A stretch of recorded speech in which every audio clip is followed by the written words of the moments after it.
this. Now, the other big backflip today was these vehicle emission standards. We've had months of Chris Bowen telling us this is the only way. It's only those horrible opposition deniers would oppose this. You've got to do this to save the planet and give yourself more choices and save money. Well, suddenly all that's rendered bull dust because he's going to slow right down on everything. Absolutely. I mean, let's be honest here. This is a minor backflip. This wouldn't even get you the bronze medal in an Olympics, Chris, as a backflip. But we've been saying for a long time that we need to have a fuel efficiency standard that ensures Australians can still afford the cars they love to drive, that they're still available in our marketplace, which a lot of the bigger companies such as particularly Ford, Isuzu, under the fuel efficiency standard proposed, were concerned would have to withdraw, particularly some models. And that doesn't disadvantage, rural and regional Australians, the poor, the vulnerable, the low-income earners here.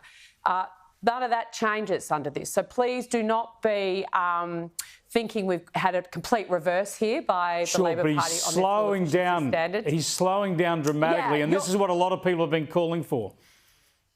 It has, but Chris, the destination remains the same.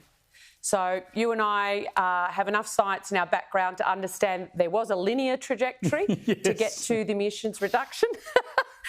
This is more is it a hyperbole? Anyway, it starts off slow, way past the next election. Who would have thought? Before the penalties really roll in and are really felt, and then ratchets up. You won't notice a thing until after the next election. Gee, there's not much politics now.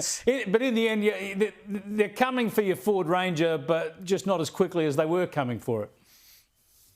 That's right, and they're, they couldn't get Ford to stand next to them. They've been trying to get the major overseas manufacturers to stand beside them and say, this is tickety-boo.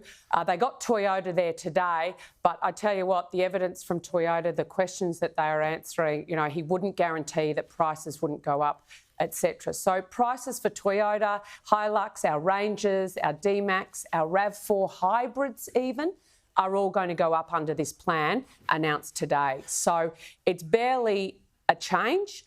And I think Australian consumers are going to feel the pinch right in the middle of a cost of living crisis. And the coalition is going to be on the side of consumers.